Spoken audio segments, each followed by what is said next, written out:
শিক্ষা দীক্ষাৰেহে সমাজ এখন আগবাঢ়ি যাব পাৰে। বিশ্বনাথৰ মাৰুৱাৰী বস্তিত মঙলবাৰে আয়োজিত সাকমথা আঞ্চলিক পৰ্যায় সমাজৰ সভাত এই মন্তব্য বিহালীৰ বিধায়ক দিগন্ত খাটুৱালৰ। পৰ্যায় সমাজৰ পৰম্পৰাগত গীত নৃত্যৰ প্ৰতি অভিভূত হৈ পৰা ঘাটুৱাল পৰ্যায় সমাজৰ সাহিত্য চৰ্চা, কলাকৃষ্টি সংস্কৃতিৰ উপাদানসমূহ সুশৃংখল চৰ্চা আৰু বিজ্ঞানসন্মত সংৰক্ষণৰ ওপৰত বিশেষ গুৰুত্ব আৰোপ কৰে। লোকাচাৰ, পৰম্পৰাগত নীতি নিয়ম, আৰ্থ সামাজিক তথা শৈক্ষিক দিশৰ ওপৰত বিশেষ গুৰুত্ব প্ৰদান কৰাৰ আহ্বান বিধায়কগৰাকীৰ। ইফালে সাকমথা আঞ্চলিক পৰ্যায় সমাজৰ প্ৰতিষ্ঠা দিৱস উপলক্ষে পতাকা উত্তোলন কৰাৰ পিছতে পৰ্যায় সমাজৰ প্ৰতিষ্ঠাপক নন্দেশ কুমাৰ পৰ্যা, যোগু পৰ্যাৰ উপৰিও প্ৰাণৰ শিল্পী জুবিন গাৰ্গলৈ শ্ৰদ্ধাঞ্জলি জনোৱা হয়। সাকমথা আঞ্চলিক পৰ্যায় সমাজৰ সভাপতি শিৱনাথ পৰ্যাৰ সভাপতিত্বত অনুষ্ঠিত হোৱা মূল সভাত কৃতি ছাত্ৰ ছাত্ৰীসকলক সম্বৰ্ধনা জনোৱা হয়। আনহাতে আদিবাসী চাহ জনগোষ্ঠীৰ সমাজলৈ আগবঢ়োৱা অৱদানৰ স্বীকৃতি স্বৰূপে বিশিষ্ট কণ্ঠশিল্পী শ্যাম কুমাৰ নাগক এখনি ফুলাম গামোচা আৰু সম্বৰ্ধনা পত্ৰৰে সন্মানিত কৰে পৰ্যায় সমাজে।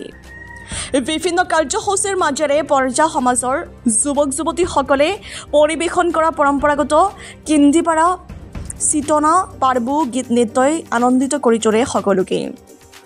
অনুষ্ঠানত বিশিষ্ট অতিথি হিচাপে বিশ্বনাথ জিলা আচ্ছাৰ সভাপতি মহেশ ছত্ৰী, বিশিষ্ট সাংবাদিক গোলাম ৰছুল আলী জলহা, শিক্ষক সমাজসেৱক কৃষ্ণ পাটৰ, বিশিষ্ট সমাজসেৱক সুভাষ বাস্কে, বিৰাজ কুৰ্মী, আদিবাসী ছাত্ৰ সন্থাৰ ধ্ৰুৱ কৰ্মকাৰৰ উপৰিও পৰ্যায় সমাজৰ বিষয়ববীয়াসকল উপস্থিত থাকে। অনুষ্ঠানত ছাত্ৰ ছাত্ৰীসকলৰ মাজত মত শৈক্ষিক বিনিময় কৰে বিশিষ্ট সমাজসেৱক ৰবীন খাটুৱাৰে। বিশ্বনাথৰ পৰা ৰমেশ চন্দ্ৰ চৰেণৰ ৰিপৰ্ট, JNKT নিউজ। আজি জনগোষ্ঠী হ'ল আদিবাসীৰ এক অবিচ্ছেদ্য অংগ। সামাজিক সমাজ ব্যৱস্থাবিলাক আছে, তাৰে এটা পৰ্যায় সমাজ। আজি এই পৰ্যায় সমাজে 1982 চনতে ৰাজনীতি তেওঁলোকে পৰ্যায় জনগোষ্ঠীৰ লোকসকলক একত্ৰিত কৰি পেলাই সৰ্বাংগী দিশত উন্নয়নৰ কাৰণে এই সমাজখন গঠিত কৰিছিলে।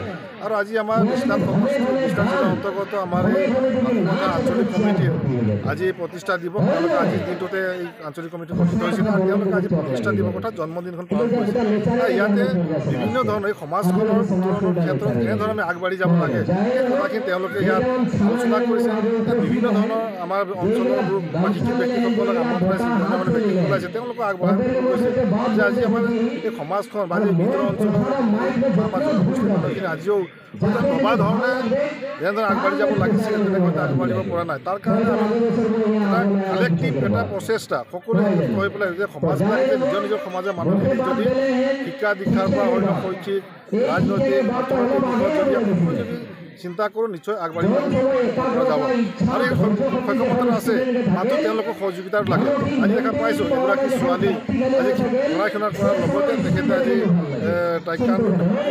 আজি সদূৰ মথুৰাত গৈ পেলাই গ'ল্ড মেডেল পাবলৈ সক্ষম হৈছে। তেনেকৈ ভিতৰুৱা অঞ্চলত বিভিন্ন ক্ষেত্ৰত প্ৰতিভা আছে। আজি খেতিয়কে হওক, আজি সাংস্কৃতিক ক্ষেত্ৰতে হওক, খেলুৱৈৰ ক্ষেত্ৰতে হওক, পঢ়া শুনাটো ভাল হেৰি আছে, তেওঁলোকে হয়তো উচিত ৰাস্তাটো হয়তো তেওঁলোকে কোনো সহযোগিতা নোপোৱাৰ কাৰণে হয়তো পিছ পৰি আছিল। আজি কিন্তু পৰ্যায় সমাজৰ ইয়াৰ ব্যৱস্থাবিলাক লৈছে যে আমি সমাজে দায়িত্ব ল'ম। যে আজি কৃতি ছাত্ৰীয়ে সম্বোধনা জনাইছে, তেওঁলোকে সমাজে দায়িত্ব লৈছে যে আমি এই ল'ৰা ছোৱালীসকলক আমি যেনেধৰণে আগবাঢ়ি যাব সকলো সহযোগিতা কৰি আগবাঢ়ি যাবলৈ সক্ষম হওঁ। আৰু ইয়াত আমন্ত্ৰণ জনাইছে গতিকে এটা সুন্দৰ পৰিৱেশত আজি যিখিনি কথা আমি আগতে আমাৰ ঘৰত মঞ্জাতে আছিলে, আজি এইখিনি ৰাজহুৱা মঞ্চত আহি পেলাই আলোচনা কৰিছে।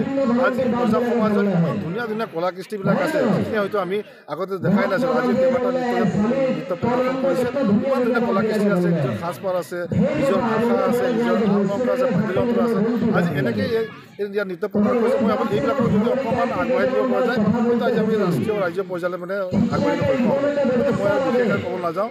আজি সকলোৱে মিলি পেলাই এই অনুষ্ঠানটো পাতিছে, গতিকে ইয়াতে তেওঁলোকে ভৱিষ্যত দিনত আৰু আগবাঢ়ি যাওক তাকে মই কামনা কৰিছোঁ। আমাৰ ফালৰ পৰা আমি যিখিনি পাৰোঁ সহায় সহযোগিতা কৰিবলৈ আমি চেষ্টা কৰিম আৰু এনেকৈ সকলোৱে একত্ৰিত হৈ পেলাই আমি আমাৰ সমাজখন আগবাঢ়ি